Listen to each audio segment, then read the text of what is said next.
తెలంగాణ ఆత్మగౌరవ ప్రతీకగా ఉన్న అందశ్రీకి ఘన నివాళులు అర్పించేందుకు ప్రభుత్వం అన్ని ఏర్పాట్లను చేసింది. ఈ ఏర్పాట్లకు సంబంధించి కోదండరామ్ గారు ఉన్నారు. సార్, ఈ అందశ్రీతో మీకున్న అనుబంధం ఏంటి? తెలంగాణపై ఆయనకున్న ముద్ర ఏంటి? అందశ్రీకి ఒక్క నాతోనే కాదు, మొత్తం తెలంగాణతో కూడా ఒక అనుబంధం. ఆయన తెలంగాణ ఆత్మ, తెలంగాణ అస్తిత్వానికి ఒక ప్రతీక. చాలా అనాథగా జీవితాన్ని ప్రారంభించి ఆయన తన జీవితంలో మరి ఆశువుగా పాటలు అల్లటం నేర్చుకున్నాడు. ఆ పాటలు అల్లటం నేర్చుకోవటమే కాదు, చాలా అద్భుతంగా ఆయన పాటలు తెలంగాణ ఉద్యమంకు స్ఫూర్తినిచ్చే విధంగా తెలంగాణ చరిత్రను, తెలంగాణ వర్తమానాన్ని, తెలంగాణ ఎదుర్కొంటున్న కష్టాలను విశదీకరిస్తూ చాలా మంచి పాటలు రాసిండు. అట్లా ఆయనతో పరిచయం కూడా మాకు వాస్తవానికి మిత్రుల దగ్గరికి వచ్చేది, మా కొలీగ్స్ దగ్గరికి యూనివర్సిటీలో వస్తే ఆయనతో పరిచయమై అడిగి పాటలు రాస్తాడంటే పాటలు విన్నాక తెలంగాణ ఉద్యమంలో పాడాలి అంటే మీటింగుల్లో వచ్చి పాడుతుండేవాడు. ఆయన మీటింగ్లో వచ్చి పాడుతుండేవాడు. ఆయన పాడుతుంటే మరి జనం కూడా మైమర్చిపోయి వింటుండేది. ముఖ్యంగా జయ జయ హే తెలంగాణను చాలా అద్భుతంగా ఆదరించి ఈ పాట జయ జయ హే తెలంగాణ పాట ఇది జాతీయ గీతం అని వాళ్ళు ప్రకటించుకున్నారు.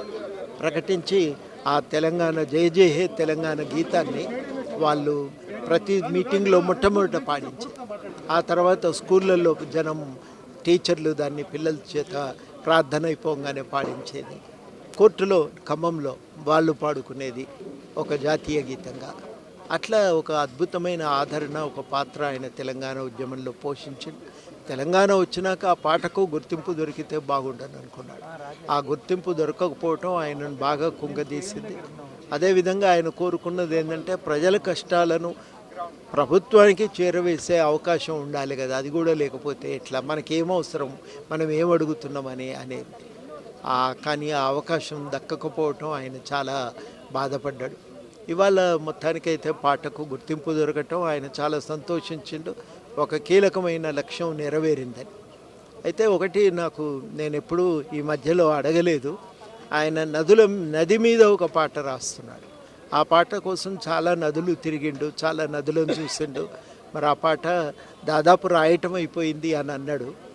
ఈ మధ్యలో ఎప్పుడో విడుదలవుతుంది అనుకున్నాం, కానీ మరి దానికి సంబంధించి మరి ఈ మధ్యలో నేను వివరాలు తెలుసుకోలేదు.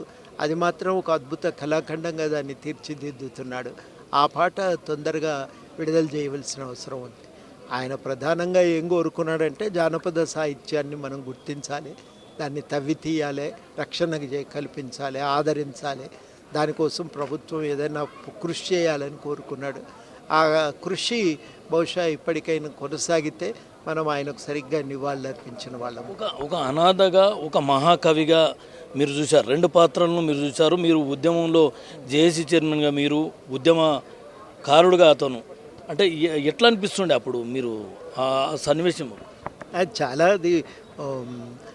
అది కనివిని ఎరగని విషయం. ఇది ప్రపంచంలో నా దృష్టిలో ఎక్కడా సాధ్యం కాదు, తెలంగాణలో మాత్రమే అది సాధ్యమవుతుంది. ఒక అనాథ, అక్షరజ్ఞానం లేనటువంటి వ్యక్తి ఆశువుగా పాటలు అల్లేటువంటి వాడు ఒక జాతీయ గీతాన్ని అందించగలిగేటువంటి స్థాయికి రావటం అనేది చాలా గొప్ప పరిణామం, స్ఫూర్తినిచ్చేటువంటి విషయం సమాజానికి.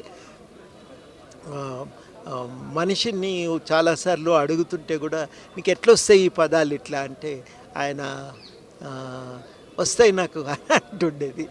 ఆయన అది చాలా నిజంగా ఒక రకంగా ఒక వింతలాగా అనిపించేది నాకు. ఎప్పుడు కూడా ఆయనను కలుస్తుంటే, మాట్లాడుతుంటే, ఆయన పాట వింటుంటే ఒక వింతలాగా అనిపించేది. ఇది ఎట్లా సాధ్యమవుతుంది, అక్షరమే తెలియదు కదా, ఇన్ని పదాలు ఎట్లా వస్తాయి? ఇంకైతే ఈ ఒక తత్వవేత్తగా, ఒక సమాజాన్ని చదివిన ఒక తత్వవేత్తగా అందశ్రీని మనం చూడాలి. అతనితో తనకున్న సహచర్యం అనుకోండి, తాను ఉద్యమం కాలంలో తనతో పాటు ఉద్యమంలో పనిచేసినప్పుడు చాలా అతన్ని చూసి చాలా ఆశ్చర్యం కూడా అయ్యేది. అతను ఇంత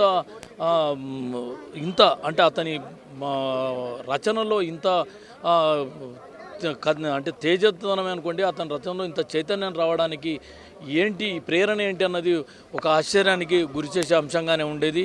ఏదేమైనప్పుడు కూడా తెలంగాణ సమాజం ఒక సాహితీవేత్తను కోల్పోయిందని చెప్పి కోదండరాం చెప్తున్నారు.